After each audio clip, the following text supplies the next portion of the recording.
अस्सलाम वालेकुम।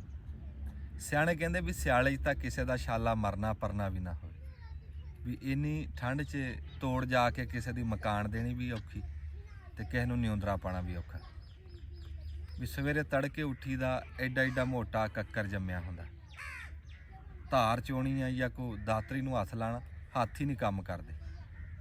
फिर गोहा इंज होया होंदा भी जिवें राती फ्रिज च रखिया होंदा। सुक्की ठंड पैरी हर तीजा बंदा बीमार हो जाता। इलैक्शनां दे रौले गौले किसी ने गौर ही नहीं किया, लो आंडा 40 रुपए का हो गया वलैती कच्चा।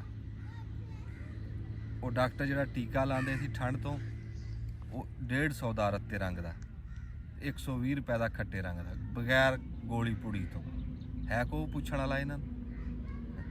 पर बंदे भी हटते नहीं, चाहे नली चौंदी फणकारे मारते, पर स्कूटर 80 की स्पीड ते चलाना वो नहीं हटते।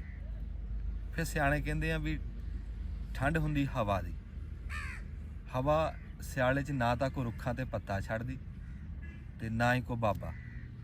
अपने वड्ड वडेरियां दा ख्याल करो, ये तो बेचारे अगे ही थोड़े रह गए, लभदे नहीं, लभे भी जिद्दां किसी दा बाबा बीमार होया तो वो डॉक्टर को लै गए।